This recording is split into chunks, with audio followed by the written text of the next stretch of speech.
नमस्कार दोस्तों, आप सभी का स्वागत है आपके अपने YouTube channel fine art with Meenu में। तो दोस्तों, जैसा कि आप सबको पता है, मैंने एक नई सीरीज स्टार्ट कर रखी है जिसमें मैं आपको डेली चैप्टर वाइज क्वेश्चंस आपको विद एक्सप्लेनेशन करवाती हूँ। तो हमारे 2 चैप्टर कंप्लीट हो चुके हैं। आप पहले पीछे की जाके वीडियो देख सकते हैं, मैंने सारे क्वेश्चंस करवाए हैं। और अब मैं तीसरा चैप्टर आज मैं स्टार्ट करने वाली हूँ। तो बने रहिए मेरी वीडियो में, और जिसने मेरा चैनल सब्सक्राइब नहीं किया है तो मेरे चैनल को सब्सक्राइब कर लीजिए। आपका एक सब्सक्राइब मेरे को मोटिवेशन देता है कि मैं आपके लिए वीडियो बनाऊं। तो बिना टाइम वेस्ट करते हुए चलते हैं सीधे अपने क्वेश्चंस की तरफ। Question number 1, vision and design पुस्तक किसके द्वारा लिखी गई थी? Hegel, Tolstoy, Croce, Roger Fry. तो इसका सही आंसर है Roger Fry. Vision and design नामक पुस्तक रोजर फ्राई द्वारा लिखी गई थी। रोजर फ्राई का जन्म है जो 14 दिसंबर 1866 को लंदन में हुआ था तथा उनकी मृत्यु 9 सितंबर 1934 लंदन में यूनाइटेड किंगडम में हुई थी। ये ब्रिटेन के एक चित्रकार एवं कला समीक्षक थे। उल्लेखनीय कार्य है इनके दृष्टि और डिजाइन। जियोवानी बेलिनी 1899 ईस्वी में इन्होंने प्रकाशित की थी। पुस्तक 1 है जियोवानी बेलिनी 1899 ईस्वी में। नंबर 2 पे है विजन एंड डिजाइन 1920 ईस्वी में इन्होंने प्रकाशित की थी। तीसरी है ट्रांसफॉर्मेशन 1926 में।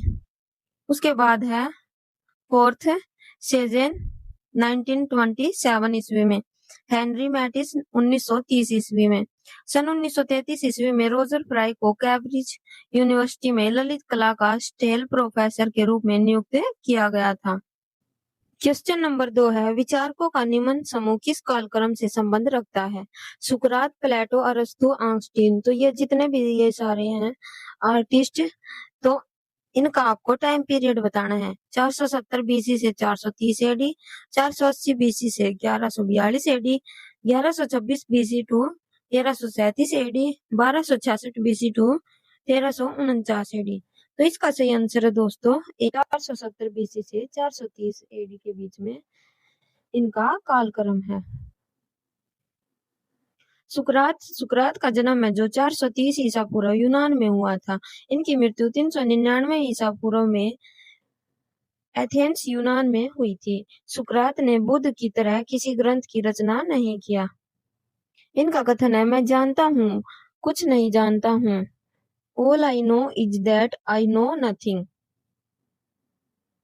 मतलब कि ये कह रहा है कि मुझे पता है कि मुझे कुछ नहीं पता। प्लेटो है जो इनका जन्म 427 ईसा पूर्व यूनान में हुआ था। ये सुकरात के शिष्य थे। इनकी मृत्यु 347 ईसा पूर्व एथेंस में हुई थी।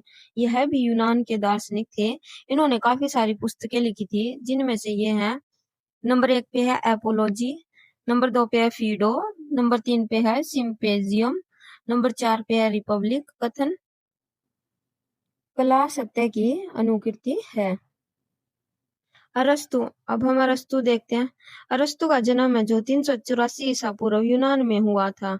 ये प्लेटो के शिष्य थे और इनकी मृत्यु 322 ईसा पूर्व में यूनान में ही हुई थी। इनकी पुस्तक है पोएटिक्स और रहेटिक्स। इनका कथन है कि कला अनुकरणीय मूल है। ठीक है दोस्तों, नेक्स्ट क्वेश्चन है, किसने कहा कि कला एक सहज ज्ञान है? लियोनार्डो दा विंची, आदि शंकराचार्य, बेनेडिक्टो क्रोचे, स्वामी रामतीर्थ। तो ये क्वेश्चन है जो आपका यूपी पीजीटी 2021 में आया था। कला एक सहज ज्ञान है, बेनेडिक्टो क्रोचे ने कहा है। तो इसका सही आंसर है बेनेडिक्टो क्रोचे। कला अंत्य प्रज्ञा यानी कि इंट्यूशन की अभिव्यक्ति है, ये किसने कही है? क्रोचे ने। कला सत्य की अनुकृति है, ये हमारे प्लेटो ने कही है। कला अनुकरण है, ये अरस्तु ने कहा है। कला आदि भौतिक सत्ता को व्यक्त करने का माध्यम है, ये किसने कहा है? हीगल ने। और शैली ने कहा है कला कल्पना की अभिव्यक्ति है। कला ईश्वरीय कृति के प्रति मानव आह्लाद की अभिव्यक्ति है, ये किसने कहा है? रस्किन ने। नेक्स्ट क्वेश्चन है आपका, अलेक्जेंडर गोटियल्स बामगर्टन को किस क्षेत्र में योगदान देने के लिए जाना जाता है? गणित, सौंदर्य शास्त्र, फ्रेंच काव्य, इनमें से कोई नहीं। तो हम सौंदर्य शास्त्र का टॉपिक कर रहे हैं, तो इसका आंसर है सौंदर्य शास्त्र। बामगर्टन को सौंदर्य शास्त्र का जनक माना जाता है।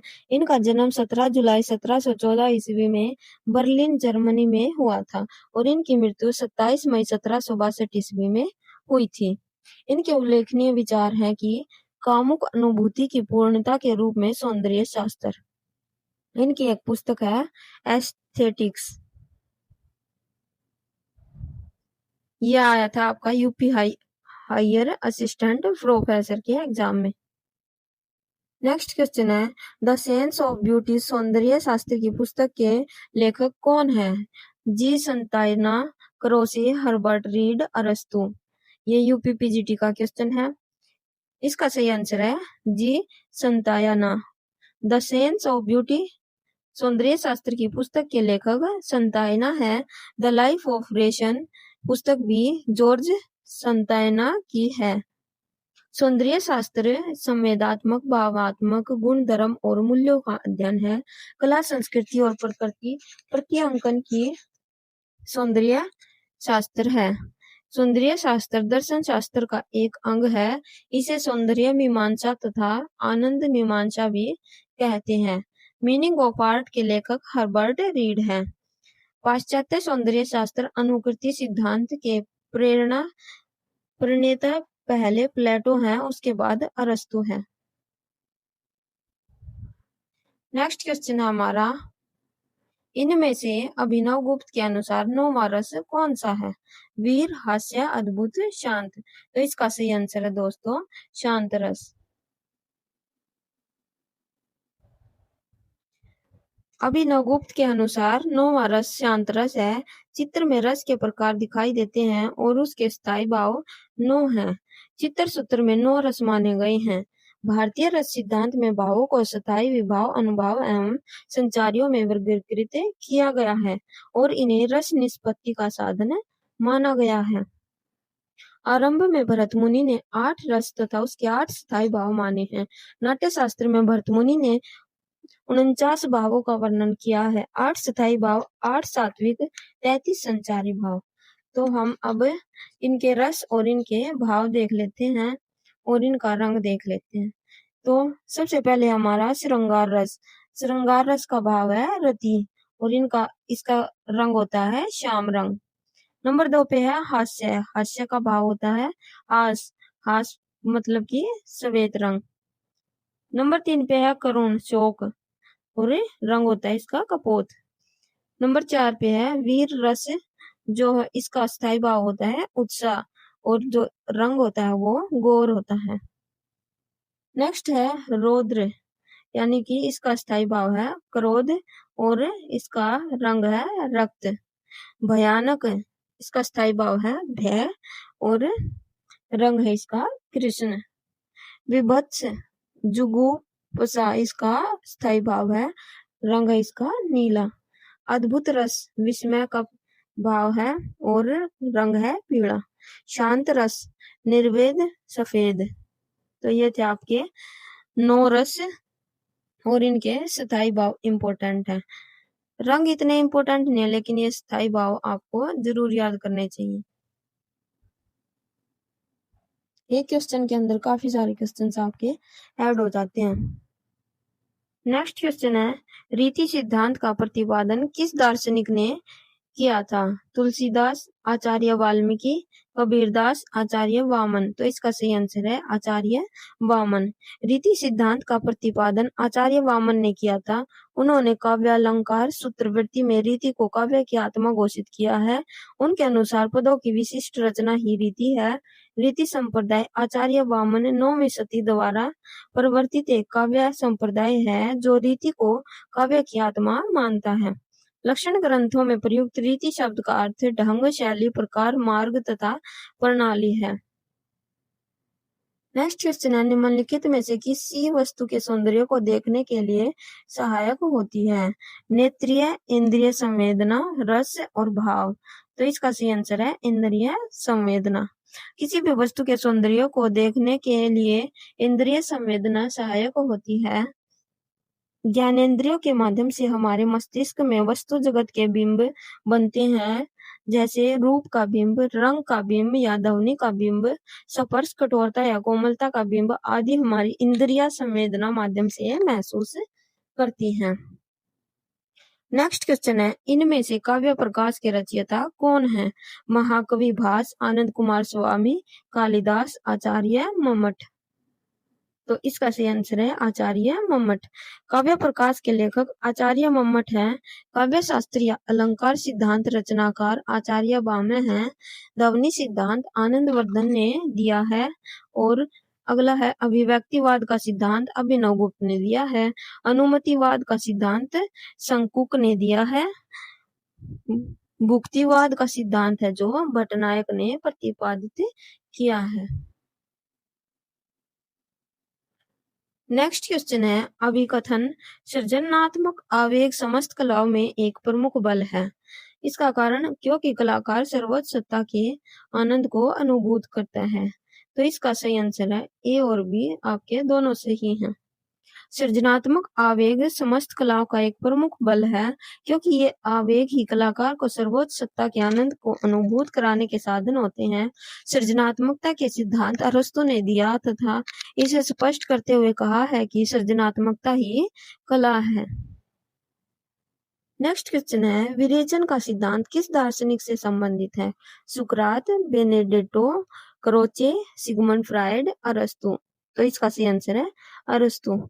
विरेचन सिद्धांत कैथासिस अरस्तु द्वारा दिया गया है कि कला और साहित्य के द्वारा हमारे दूषित मनोविकारों का उचित रूप से विरेचन हो जाता है। अरस्तु ने इस सिद्धांत के द्वारा कला और काव्य की महत्ता को पुनर्प्रतिष्ठित करने का सफल प्रयास किया है। नेक्स्ट क्वेश्चन है, प्रसिद्ध पुस्तक क्रिटिक ऑफ जजमेंट का लेखक कौन है? Friedrich Hegel, Immanuel Kant, Archibald Alison, David Hume. तो इसका सही आंसर है Immanuel can't.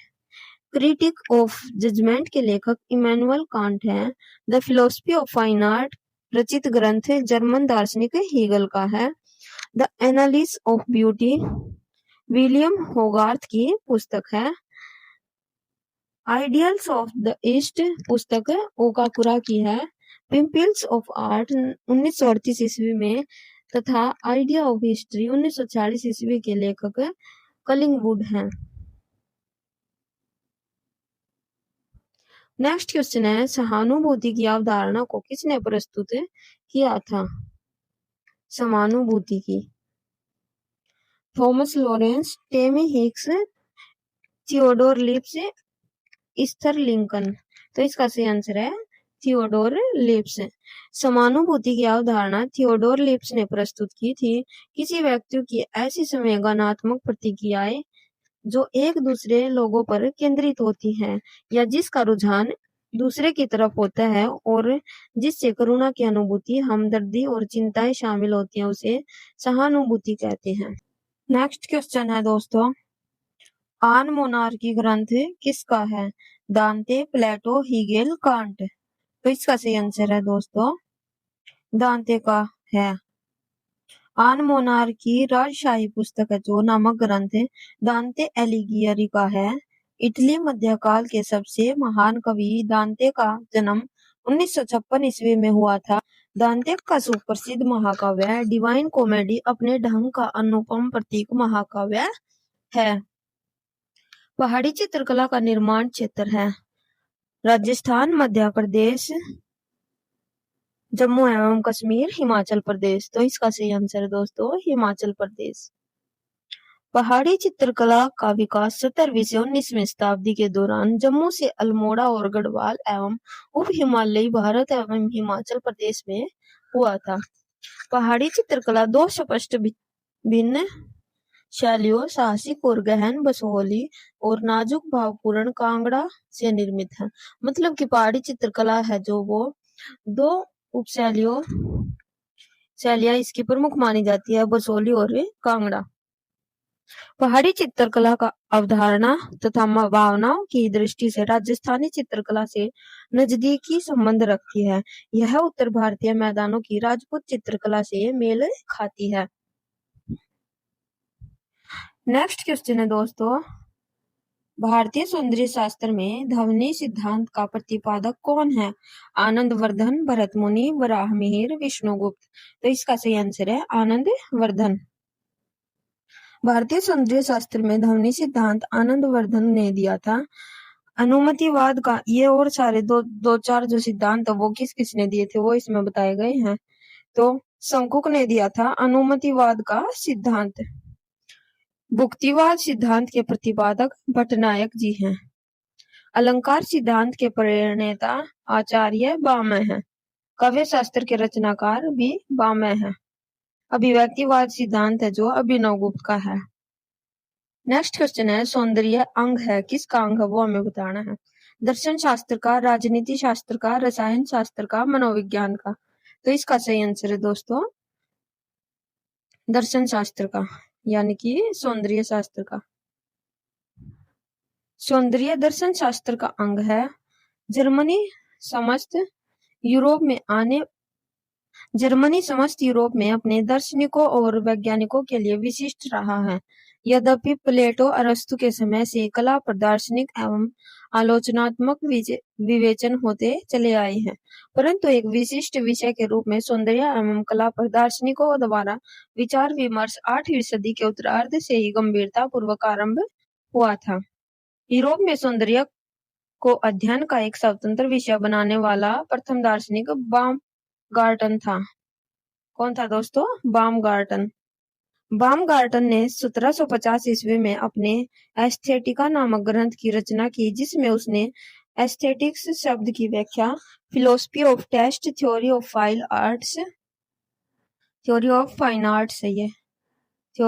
Arts, science of beautiful के अर्थों में सीमित कर दिया। नेक्स्ट क्वेश्चन है, कला भावों का पृथ्वी पर अवतार है, किसका कथन है? टैगोर, डॉक्टर वासुदेव शरण अग्रवाल, टोल्स्टॉय या गोथे। तो इसका सही आंसर है दोस्तों वासुदेव शरण अग्रवाल का कथन है, कला भावों का पृथ्वी पर अवतार है। वासुदेव शरण अग्रवाल 1904 से 1967 भारत के इतिहास, संस्कृति, कला एवं साहित्य के विद्वान थे। वे साहित्य अकादमी द्वारा पुरस्कृत हिंदी गद्यकार भी हैं। डॉक्टर वासुदेव शरण अग्रवाल स्वतंत्रता के बाद दिल्ली में स्थापित राष्ट्रीय पुरातत्व संग्रहालय की स्थापना में इनका प्रमुख योगदान रहा है। साथ ही इन्होंने मथुरा संग्रहालय, जो कि उत्तर प्रदेश में है, उसके संग्रहालय के रूप में भी अपनी सेवाएं दी है। वासुदेव शरण अग्रवाल के कृतित्व एवं तज्जनित यश का अमर आधार इसके द्वारा संस्कृत एवं हिंदी के अनेक ग्रंथों का किया सांस्कृतिक अध्ययन एवं व्याख्या है। नेक्स्ट क्वेश्चन है, सौंदर्य परमात्मा की हस्तलिपि है, यह किसका कथन है? सांत्वना, एमरसन, सर हर्बर्ट इनमें से कोई नहीं। तो इसका सही आंसर है एमरसन। सौंदर्य परमात्मा की हस्तलिपि है, एमरसन का कथन है। एमरसन के अनुसार सौंदर्य परमात्मा की हस्तलिपि है, उसका दर्शन करो और परमात्मा के प्रति कृतज्ञता व्यक्त करो। अमेरिकी दार्शनिक सांत्वना ने भी सौंदर्य को उच्च वैदिक स्वर से देखा है। सौंदर्य वस्तु में नहीं, देखने में होता है। मतलब कि सौंदर्य जो वस्तु में नहीं होता, जो हम देखते हैं उससे होता है, देखने से हमें उसमें सौंदर्य दिखता है। एमरसन का जन्म 1856 ईस्वी में अमेरिका में हुआ था। एमरसन लेखक, वकील, राजनीतिक भी थे। इनका प्रमुख पुस्तक winning weeds, the man who discovered himself आदि हैं। विलियम जॉर्ज एमरसन की मृत्यु लॉस एंजल्स में 1918 ईस्वी में हुई थी। नेक्स्ट क्वेश्चन है, सौंदर्यानुभूति पर भरत और प्लेटो की विचारधारा क्या है? समान विचारधारा, आंशिक रूप से समान विचारधारा, विरोधी विचारधारा, इनमें से कोई नहीं। तो इसका सही आंसर है विरोधी विचारधारा। सौंदर्य शास्त्र, सौंदर्य अनुभूति पर भरत और प्लेटो की विचारधारा विरोधी विचारधारा है। भरत मुनि द्वारा प्रतिपादित नाट्य शास्त्र प्राचीनतम ग्रंथ है, जिसमें रंगमंच एवं अभिनव के माध्यम से रस के स्वरूप, उसकी निष्पत्ति एवं अनुभूति के विषय में सविस्तार वर्णन किया गया है। नाट्यशाला में अभिनेता भावों की निष्पत्ति पर प्रेक्षक के हृदय में रस का संचार करता है और उसे इस प्रकार सौंदर्य और आनंद की अनुभूति कराता है। भरतमुनि का नाट्य शास्त्र काव्य और नाट्य से मुख्यतः संबंध है। दृश्य श्रव्य नाटक को सर्वोच्च कला माना गया है, जो नेत्र और कर्ण दोनों को एक साथ प्रभावित करता है। आगे है, भरत मुनि ने अपनी प्रसिद्ध सुप्रसिद्ध रस सिद्धांत प्रतिपादित किया है। पाश्चात्य सौंदर्य शास्त्र में प्लेटो के विचार अत्यंत महत्वपूर्ण हैं। अपने संवादों में प्लेटो ने कला और सौंदर्य के संबंध में भिन्न भिन्न विचार व्यक्त किए हैं और उनके अपवाद भी दिए हैं। प्लेटो ने मूलतः अविनाशी परमात्मा को ही परम सौंदर्य एब्सोल्यूट ब्यूटी माना है। प्लेटो ने सुंदर को शिव एवं सत्य का अभिन्न अंग माना है। सत्यम शिवम सुंदरम की शाश्वत त्रयी है। जो सुंदर है वह कल्याणकारी भी है। इसी उच्च आदर्शवादी विचारधारा पर इसका परम सौंदर्य या एब्सोल्यूट ब्यूटी का सिद्धांत आधारित है। नेक्स्ट क्वेश्चन है, क्रिटिक ऑफ जजमेंट के लेखक का नाम बताइए। तो इसका सही आंसर है कांट। क्रिटिक ऑफ जजमेंट के लेखक का नाम इमैनुअल कांट है। इमैनुअल कांट जो 1724 से 1804 जर्मन वैज्ञानिक, नीतिशास्त्री एवं दार्शनिक थे। उसका वैज्ञानिक मत कांट लाप्लास परिकल्पना हाइपोथेसिस के नाम से विख्यात है। उक्त परिकल्पना के अनुसार संतृप्त बाष्पराशि नेबुला ने सौरमंडल उत्पन्न हुआ। कांट का नैतिक मत नैतिक शुद्धता यानी कि मोरल प्योरिज्म का सिद्धांत, कर्तव्य के लिए कर्तव्य का सिद्धांत अथवा कठोरतावाद कहा जाता है। उसका दार्शनिक मत आलोचनात्मक दर्शन यानी कि क्रिटिकल फिलोसफी के नाम से प्रसिद्ध है। इमैनुअल कांट अपने इस विचार से प्रसिद्ध हुए कि मनुष्य को ऐसे कर्म और कथन करने चाहिए जो अगर सभी करे तो वे मनुष्य के लिए अच्छे हों। इमैनुअल कांट के सिद्धांत का आधार क्या है? भाव, अंतर्ज्ञान, लय, रस। तो इसका सही आंसर है दोस्तों अंतर्ज्ञान। इमैनुअल कांट के सिद्धांत का आधार अंतर्ज्ञान है। जर्मन चिंतन कांट ने अपने प्रसिद्ध ग्रंथ क्रिटिक ऑफ जजमेंट में ब्यूटी और सबलिमिटी दोनों पक्षों पर विचार किया है। कांट के अनुसार सौंदर्य प्रत्यक्ष रूप से आकर्षित करता है और सबलिमिटी परोक्ष रूप से। कांट की दृष्टि में सौंदर्य रूप में है, रंग में नहीं। रंग अनावश्यक तत्व है। कांट ने सौंदर्य के भौतिक अस्तित्व को अस्वीकार किया है। सौंदर्य अनुभूति वास्तविक जगत की वस्तुओं से परे की वस्तु है। वह कामना शून्य और मुक्त होती है। सौंदर्य केवल रसिक के मस्तिष्क में होता है, वस्तुओं में नहीं। कांट सौंदर्य को आनंद का पर्याय मानता है। सुकरात का जन्म स्थान कहाँ है? यूनान, जर्मनी, स्पेन, ब्रिटेन। तो इसका सही आंसर है यूनान में। सुकरात का जन्म यूनान में हुआ था। सुकरात यूनान के एक महान दार्शनिक थे। उन्होंने पश्चिमी दर्शन का जनक भी कहा जाता है। पश्चिमी सभ्यता के विकास में उनकी अहम भूमिका रही है। सुकरात का जन्म एथेंस में हुआ था। सुकरात ने प्लेटो की भांति सौंदर्य के स्वतंत्र अस्तित्व को कदापि स्वीकार नहीं किया। यद्यपि उसने सत्यम शिवम और सुंदरम में पारस्परिक संबंध माना है और उन्हें उपयोगिता का पर्याय कहा है। उसने स्पष्ट लिखा है, objects called beautiful because the serve some rational end. ऊपर से सुंदर दिखने वाली वस्तुएं सुकरात के अनुसार सुंदर नहीं कही जा सकती यदि वे मानव के लिए उपयोगी न हो। नेक्स्ट क्वेश्चन है, प्रसिद्ध दार्शनिक अरस्तु किसका शिष्य था? प्लूटो, सुकरात, हीगल, क्रोचे। तो इसका सही आंसर है प्लेटो का। प्रसिद्ध दार्शनिक अरस्तु प्लेटो का शिष्य था। प्रसिद्ध दार्शनिक सुकरात का शिष्य प्लेटो था और प्लेटो का अरस्तु था। ये तीनों दार्शनिक सुकरात, प्लेटो और अरस्तु यूनान से संबंधित थे। तो एक बार दोबारा देख लीजिए। अरस्तु है जो प्लेटो का शिष्य था और सुकरात का शिष्य प्लेटो था, यानी कि सुकरात का शिष्य था प्लेटो, फिर प्लेटो का शिष्य हुआ अरस्तु। तो इस प्रकार से ये आपस में गुरु शिष्य हैं। ग्रीक दार्शनिक एवं विचारक प्लेटो ने अपनी पुस्तक रिपब्लिक में काव्य को मूल प्रत्यय के अनुकरण कहा है।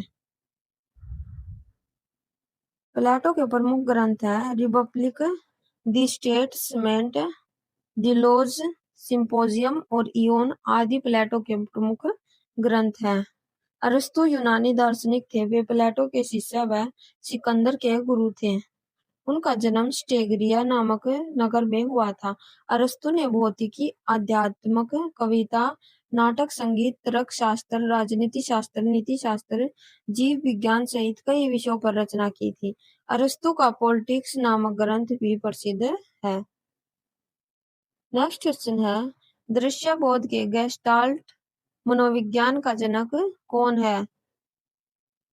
एल्डाक्स हुक्सले, मैक्स मेंडिगर, मैक्स बेरदिमर, फिलिप बी मेग। तो इसका सही आंसर है मैक्स बेरदिमर। नेक्स्ट क्वेश्चन है, निम्न में से किसे रूपवाद का प्रवर्तक माना जाता है? जॉर्ज कलिंगवुड, रोजर फ्रे, प्लेखानव, सुजान लैंगर। तो इसका सही आंसर है रोजर फ्रे। रूपवाद के प्रवर्तक रोजर इलियट फ्राई 14 दिसंबर 1866 से 9 दिसंबर 1934 इंग्लैंड के प्रसिद्ध चित्रकार और कला समीक्षक थे। इन्होंने कला के ऊपर निम्नलिखित पुस्तकें लिखी, जैसे कि art and commerce, the artist and psycho analysis, arts of painting and sculpture, vision and design, reflection on British painting इत्यादि। इन्हें रूपवाद का प्रवर्तक माना जाता है। नेक्स्ट क्वेश्चन है, इच्छा पूर्ति के सिद्धांत का आधार क्या है? मनोविज्ञान, समाज शास्त्र, दर्शन शास्त्र, सौंदर्य शास्त्र। तो इसका सही आंसर दोस्तों मनोविज्ञान। इच्छा पूर्ति के सिद्धांत का आधार मनोविज्ञान है। इच्छा पूर्ति एक अनैच्छिक विचार प्रक्रिया के माध्यम से इच्छा की संतुष्टि है। इच्छा पूर्ति सपनों में या दिवा सपनों में न्यूरोसिस के लक्षणों या मनोविकृति के मतिभ्रम में हो सकती है। यह संतुष्टि अक्सर अप्रत्यय होती है और इसे पहचानने के लिए व्याख्या की आवश्यकता होती है। नेक्स्ट आगे है, सिगमंड फ्रायड ने 1990 में द इंटरप्रिटेशन ऑफ ड्रीम्स नामक एक प्रारंभिक पाठ में शब्द गढ़ा। शब्द है जो बुनसरफुलुंग। फ्रायड के अनुसार इच्छा पूर्ति तब होती है जब अचेतन इच्छाएं अहंकार और अति अहंकार द्वारा दबा दी जाती हैं। नेक्स्ट क्वेश्चन है, सिगमंड फ्रायड का मत था कि काम ही कलात्मक सृजनात्मकता का मूल कारण है। तो ये बिल्कुल सही है। आगे इसका कारण देख, क्योंकि वे मनोविश्लेषक थे और उन्होंने यह खोज की कि समस्त मानवीय व्यवहार के पीछे प्रेरणात्मक शक्ति काम करती है। तो ये हमारा गलत है। तो इसका सही आंसर है सी, ए सही और आर गलत है। नेक्स्ट क्वेश्चन है, पुस्तक myths and symbols in Indian art and civilization के लेखक कौन है? W.G. Archer, H. Zimmer, A.K. Coomaraswamy, Stella Kramrisch. तो इसका सही आंसर है H. जीमर, जिसका पूरा नाम है Heinrich Zimmer. Zimmer Max Muller के पश्चात दूसरे व्यक्ति थे जिन्हें भारत के सांस्कृतिक एवं कला का विस्तृत ज्ञान था। एडिनबर्ग यूनिवर्सिटी में भारतीय दर्शन और बौद्धिक इतिहास विभाग का वर्ष 2010 में उद्घाटन इन्हीं के नाम पर किया गया था। नेक्स्ट क्वेश्चन है, किसने कहा कि सौंदर्य शास्त्र का संबंध ललित कलाओं के माध्यम से अभिव्यक्त सौंदर्य से है? हीगेल, अरस्तु, क्रोचे, रस्किन। तो इसका सही आंसर है हीगेल। हीगेल एक जर्मन दार्शनिक थे जिनका समय 1770 से 1831 ईस्वी रहा है। हीगेल ने ललित कला को 5 भागों में विभाजित किया है: काव्य कला, संगीत कला, चित्रकला, मूर्तिकला और वास्तुकला। काव्य कला को श्रेष्ठ तथा वास्तुकला को निम्न कला माना जाता है। हेगेल ने सौंदर्य को ललित कला का दर्शन कहा है। नेक्स्ट क्वेश्चन है, जॉन रस्किन ने किस कलाकार की प्रशंसा में मॉडर्न पेंटर्स नामक पुस्तक लिखी थी? टर्नर, कॉन्स्टेबल, माने और मोने। तो इनमें से आपको बताना है जॉन रस्किन ने किस कलाकार की प्रशंसा में मॉडर्न पेंटर्स नामक पुस्तक लिखी थी। तो इसका सही है आंसर है जॉन रस्किन का समय, जॉन रस्किन के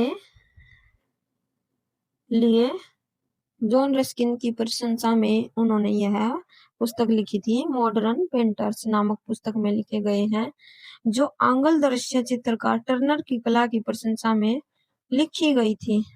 रस्किन के अनुसार कला द्वारा विचारों तथा भावों की अभिव्यक्ति होती है। रस्किन ने कला की दूसरी विशेषता सत्य की प्रस्तुति बताई है। रस्किन ने सत्य तथा प्रतिकृति में 3 भेद बताए हैं। रस्किन ने कला में विचार या वंचना को सर्वोपरि माना है। उसके अनुसार श्रेष्ठ कला सदैव सृजनात्मक और मौलिक होती है। नेक्स्ट क्वेश्चन है दोस्तों, अभिकथन ए, कला को उत्कृष्टता प्रदान करनी चाहिए तथा मानव की प्रगति में योगदान करना चाहिए। यह बिल्कुल सही है। इसका कारण दिया गया क्योंकि यह मानव मानस को सत्य के अनेक पक्षों के प्रति प्रबुद्ध बनाती है। तो ये भी बिल्कुल सही है। तो इसका आंसर है डी, ए तथा आर दोनों सही हैं। मनुष्य की रचना जो उसके जीवन में आनंद प्रदान करती है कला कहलाती है। कला का अर्थ सुंदर, सुखद, मधुर, कोमल और सुख देने वाला एवं शिल्प, हुनर अथवा कौशल है। अंततः कला को उत्कृष्टता प्रदान करनी चाहिए तथा मानव की प्रगति में योगदान करना चाहिए क्योंकि यह मानव मानस को सत्य के अनेक पक्षों के प्रति प्रबुद्ध बनाती है। अभिकथन ए और कारण आर दोनों सही हैं। नेक्स्ट क्वेश्चन है दोस्तों, अलंकार सिद्धांत किसने प्रतिपादित किया था? आचार्य बामय, आनंदवर्धन, भरत मुनि, क्षेमेंद्र। तो इसका सही आंसर है आचार्य बामय। अलंकार सिद्धांत आचार्य बामय ने प्रतिपादित किया था। आचार्य बामय संस्कृत भाषा के सुप्रसिद्ध आचार्य थे। उनका काल निर्णय भी अन्य पूर्ववर्ती आचार्यों की तरह विवादपूर्ण है। आचार्य बामय अपने काव्य अलंकार ग्रंथ के अंत में अपने पिता का नाम कृत गोविंद बताया है। आचार्य भरत मुनि के बाद प्रथम आचार्य बामय ही हैं। काव्य शास्त्र पर काव्य अलंकार नामक ग्रंथ उपलब्ध है। यह अलंकार शास्त्र का प्रथम उपलब्ध ग्रंथ है जो 20वीं शताब्दी के आरंभ में प्रकाशित हुआ था। आचार्य बामय को अलंकार संप्रदाय का जनक कहते हैं। शब्दार्थों सहितो काव्यम इनकी प्रसिद्ध काव्य परिभाषा है। फ्रेस्को विधि का प्रयोग किया जाता है भित्ति चित्रण में, पुस्तक आवरण में, धरातलीय चित्रण में, कैनवस चित्रण में। तो इसका सही आंसर है भित्ति चित्रण में। फ्रेस्को विधि का प्रयोग किया जाता है भित्ति चित्रण में। भित्ति चित्रों की रचना हेतु प्रचलित यूरोपीय प्रविधि को फ्रेस्को कहते हैं। इसके 2 प्रकार होते हैं, फ्रेस्को सेको और फ्रेस्को ब्रूनो। तो प्रथम प्रकार में सूखी भित्ति पर खनिज रंगों के घोल बनाकर चित्रण किया जाता है। इस प्रविधि में रंगों में स्थायित्व रहता है और नए रंगों की चमक ही एक सी रहती है, जिसमें भित्ति पर लगाया हुआ चूने का प्लास्टर गीला रहते हुए ही खनिज रंगों के घोल से चित्रण किया जाता है। संपूर्ण दीवार पर पहले साधारण प्लास्टर करते हैं, उसके ऊपर उत्तम सामग्री से निर्मित प्लास्टर की एक और परत चढ़ाते हैं। तो फ्रेस्को सेको जो होता है वो हमारा सूखी दीवार पर किया जाता है और फ्रेस्को ब्रूनो होता है वो गीली दीवार पर किया जाता है। तो फ्रेस्को के ये 2 पार्ट थे, फ्रेस्को सेको और फ्रेस्को ब्रूनो। नेक्स्ट क्वेश्चन है, मीनिंग ऑफ ब्यूटी पुस्तक किसने लिखी थी? Tolstoy, गोमगार्टन, Eric Newton, Anand Kumar स्वामी। तो इसका सही आंसर है एरिक न्यूटन। एरिक न्यूटन का जन्म 28 अप्रैल 1893 ईस्वी में यूनाइटेड किंगडम में हुआ था और इनकी मृत्यु 10 मार्च 1965 ईस्वी में लंदन यूनाइटेड किंगडम में हुई थी। एरिक न्यूटन एक अंग्रेजी कलाकार, लेखक, प्रचारक और कला समीक्षक थे। इन्होंने अपने अखबार में और रेडियो के काम के अलावा कई पुस्तकों का उत्पादन किया था और लुडविग ओपेनहाइम लिमिटेड के लिए मोजाइक का निर्माण किया था, जो ज्यादातर एक धार्मिक विषय पर था। स्थेटिक नामक पुस्तक बामगार्टन की है और dance of Shiva Rajput painting Anand Kumar स्वामी की रचना है। सर्वप्रथम किसने कहा कि कला अभिव्यक्ति है? Tolstoy, Ruskin, Hegel, Kant. तो इसका सही आंसर है कांट। सर्वप्रथम कांट ने कहा कला अभिव्यक्ति है। जर्मन दर्शन शास्त्री थे कांट। कांट का जन्म है जो केनियन्सबर्ग में एक मोची के परिवार में हुआ था। कांट अंतर्मुखी दृष्टि से उदात्तता को असीम रूप का अमूर्त भाव मानते थे, जो इंद्रिय रूप से परे है, यद्यपि इसकी अभिव्यक्ति इंद्रिय माध्यम से होती है तथा हो सकती है। टोल्स्टॉय की दृष्टि में क्रिया, रेखा, रंग, ध्वनि, शब्द आदि के द्वारा भावों की जो अभिव्यक्ति दर्शक के मन में भी होती है, वही भाव जागृत कर दे कला है। हीगल के अनुसार आदि भौतिक सत्ता को व्यक्त करने का माध्यम है। रस्किन कला में मानव मन के सहज भावों की व्यंजना ही कला कहलाती है। नेक्स्ट क्वेश्चन है, सौंदर्य शास्त्र के जनक का क्या नाम है?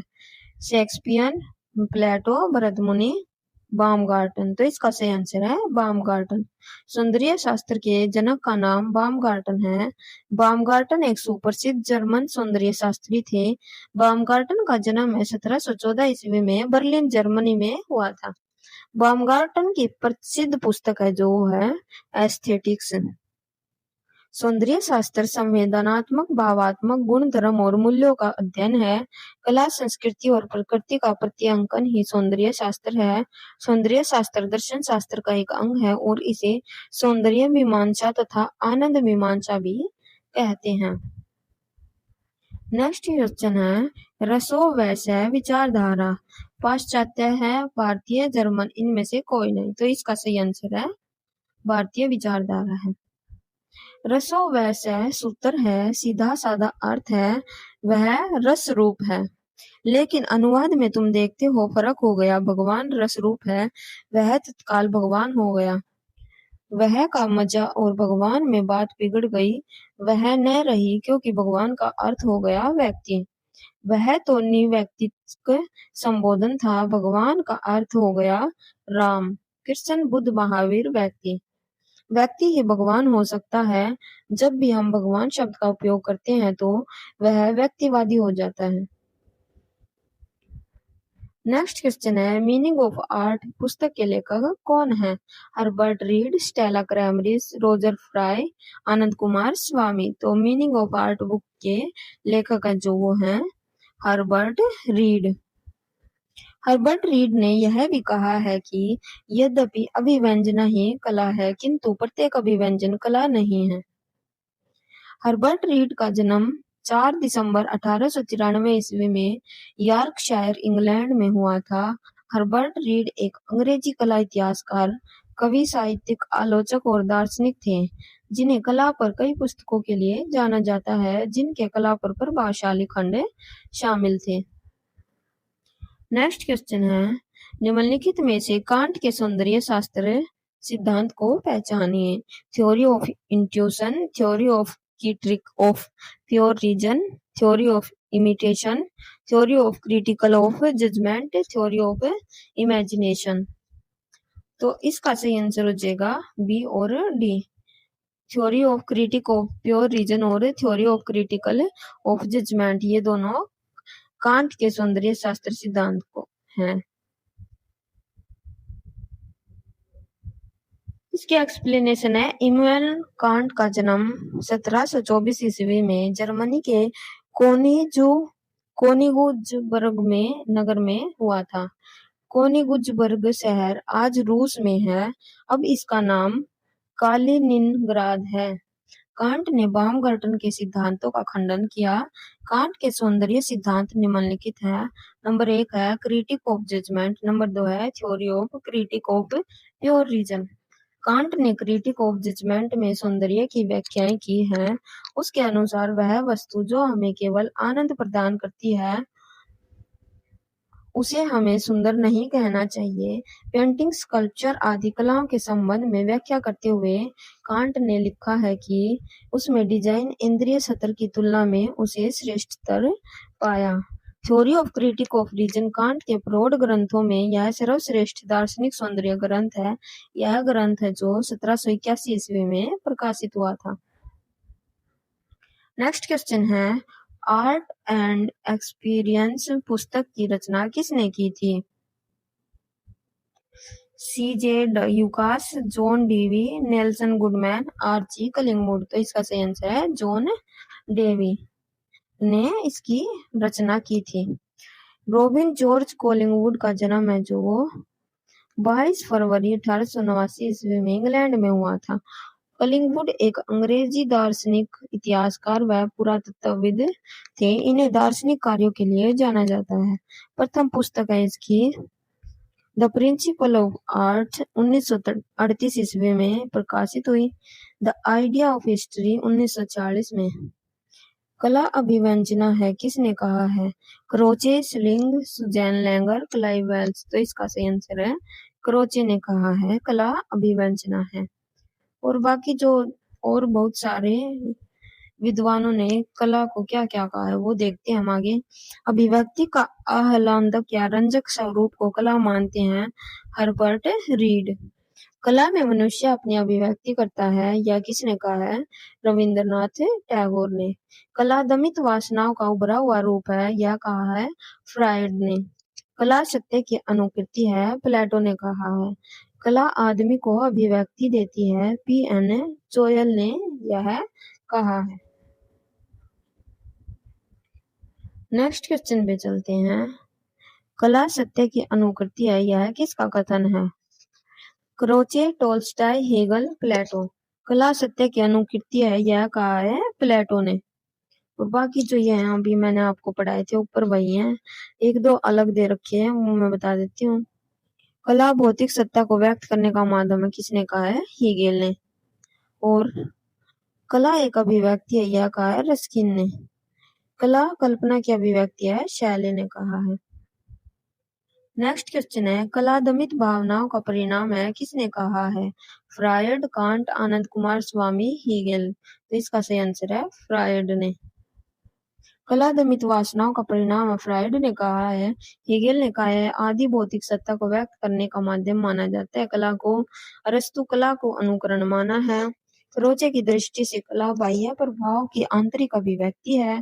प्लेटो के अनुसार प्रत्येक व्यक्ति सुंदर वस्तु को अपना प्रेमास्पद चुनता है। अंततः कला का प्राण सौंदर्य है। उन्होंने कला को सत्य की अनुकृति माना है।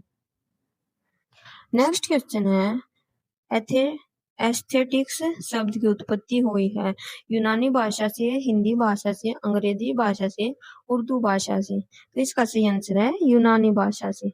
सौंदर्य शास्त्र एस्थेटिक्स शब्द की उत्पत्ति यूनानी भाषा से हुई है। सौंदर्य शास्त्र के जनक जर्मन दार्शनिक बामगर्टन थे। सौंदर्य शास्त्र संवेदनात्मक, भावनात्मक गुण, धर्म और मूल्यों का अध्ययन है। कला, संस्कृति और प्रकृति प्रति अंकन ही सौंदर्य शास्त्र है। सौंदर्य शास्त्र दर्शन शास्त्र का एक अंग है। इसे सौंदर्य मीमांसा तथा आनंद मीमांसा भी कहते हैं।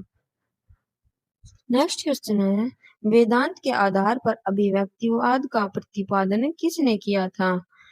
बाणभट्ट, भट्टनायक, शंकुक, अभिनवगुप्त। तो इसका सही आंसर है अभिनवगुप्त। अभिव्यक्तिवाद सिद्धांत का प्रतिपादन अभिनवगुप्त ने किया था। अभिनवगुप्त का जो टाइम पीरियड है वो 975 से 1025 तक है। दार्शनिक, रहस्यवादी एवं साहित्य शास्त्र के मूर्धन्याचार्य थे अभिनवगुप्त। कश्मीरी शैव और तंत्र के पंडित भी थे। वे संगीतक, कवि, नाटककार, धर्मशास्त्री एवं तर्कशास्त्री भी थे। अनुमितिवाद सिद्धांत शंकु का है तथा भुक्तिवाद का सिद्धांत भट्टनायक ने प्रतिपादित किया है। ध्वनि सिद्धांत है जो वो है आनंदवर्धन का। नेक्स्ट क्वेश्चन है, सर्वप्रथम सौंदर्य शास्त्र की एक स्वतंत्र शास्त्र के रूप में विवेचना किसने प्रस्तुत की थी? Hegel, Plato, Kant, Baumgarten. तो इसका सही आंसर है बामगार्टन। सर्वप्रथम सौंदर्य शास्त्र के एक स्वतंत्र शास्त्र के रूप में विवेचना बामगार्टन ने की थी। सौंदर्य शास्त्र संवेदनात्मक, भावनात्मक गुण, धर्म और मूल्यों का अध्ययन है। कला, संस्कृति और प्रकृति का प्रत्यांकन ही सौंदर्य शास्त्र है। सौंदर्य शास्त्र दर्शन शास्त्र का एक अंग है। इसे सौंदर्य मीमांसा तथा आनंद मीमांसा भी कहते हैं। नेक्स्ट क्वेश्चन है, प्लेटो का गुरु कौन था? अरस्तु, सुकरात, दोनों ए और बी, उपयुक्त में से कोई नहीं। तो इसका सही आंसर है सुकरात। प्लेटो सुकरात का शिष्य था तथा अरस्तु का गुरु था। प्लेटो यूनान का प्रसिद्ध दार्शनिक था। प्लेटो को अफलातून के नाम से भी जाना जाता था। अफलातून। पश्चिमी जगत में उच्च शिक्षा के लिए पहली संस्था या अकेडमी की स्थापना का श्रेय भी प्लेटो को जाता है। उन्हें दर्शन और गणित के साथ साथ तर्कशास्त्र एवं नीति शास्त्र का भी अच्छा ज्ञान था। कला अनुकरण है, यह किसने कहा है? प्लेटो, क्रोचे, अरस्तु, भरत मुनि। तो इसका सही आंसर है प्लेटो ने कहा है। ग्रीक दार्शनिक व विचारक प्लेटो ने अपनी पुस्तक रिपब्लिक में काव्य को मूल प्रत्यय के अनुकरण कहा है। जैसे बढ़ई महान शिल्पी ईश्वर के द्वारा निर्मित मूल बिंब का अनुकरण करके पलंग बनता है। चित्रकार इस पलंग का अनुकरण कर चित्र बनाता है। साहित्यकार भी उस बढ़ई द्वारा बनाए गए अनुकरण को अपनी रचनाओं का विषय बनाता है। इस तरह कला और काव्य सत्य से तिहरी दूरी पर होते हैं। नोट, ये एक नोट दिया गया है। अनुकरण का सिद्धांत जो अरस्तु का है, जबकि आयोग ने प्लेटो का माना है। नेक्स्ट क्वेश्चन है, कला भौतिक सत्ता को व्यक्त करने का माध्यम है, यह किसने कहा है? हेगेल, प्लेटो, टोल्स्टॉय, आचार्य रामचंद्र शुक्ल। तो इसका सही आंसर है हेगेल। कला भौतिक सत्ता को व्यक्त करने का माध्यम है, ये किसने कहा है? हेगेल ने कहा है। और कला सत्य की अनुकृति है, ये किसने कहा है? प्लेटो ने कहा है। कला भावों को क्रिया रेखा, रंग, ध्वनि या शब्द द्वारा इस प्रकार अभिव्यक्त करता है जिसे देखने व सुनने वाले के मन में वही भाव जागे। यह कथन किसका है? टोल्स्टॉय का है। कला प्रकृति का अनुकरण है, यह कथन है अरस्तु का। कला में मनुष्य अपनी अभिव्यक्ति करता है, यह कला किसका है? यह कथन रविंद्रनाथ टैगोर का। नेक्स्ट क्वेश्चन है, आचार्य वामन का प्रसिद्ध ग्रंथ है ध्वन्यालोक, काव्यालंकार, काव्य दर्शन, काव्यालंकार, सूत्रवर्ती। तो इसका सही आंसर है काव्यालंकार सूत्रवर्ती। आचार्य वामन प्रसिद्ध अलंकार शास्त्री थे। आचार्य वामन द्वारा रचित ग्रंथ काव्यालंकार सूत्र काव्य शास्त्र का दर्शन निर्माण का प्रथम प्रयास है।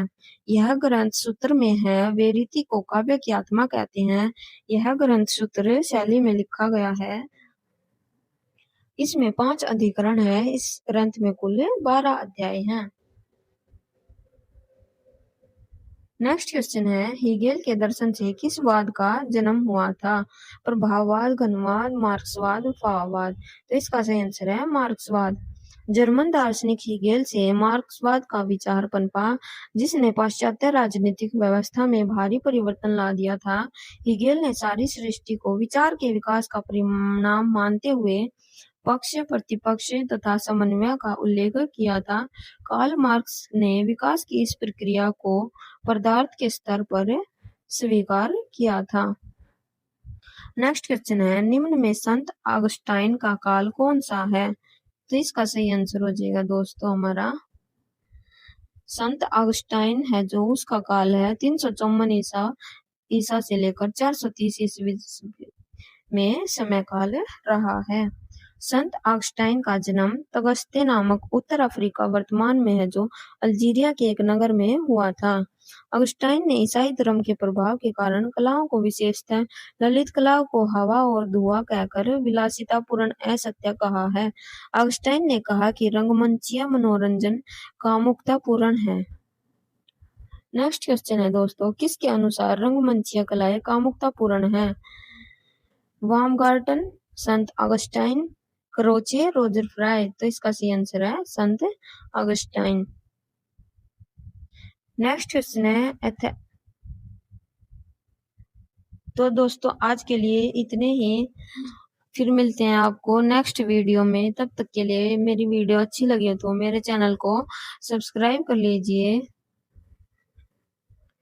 और मेरे चैनल को सब्सक्राइब करके अपने दोस्तों के पास भी भेज दीजिए और लाइक और कमेंट कर देना। अगर कोई क्वेश्चन आपको गलत लगता हो तो कमेंट में बता देना कि ठीक क्या है। अगर कोई गलती हो गई हो तो अपनी बहन बेटी समझकर माफ कर देना। धन्यवाद दोस्तों, मिलते हैं नेक्स्ट वीडियो में।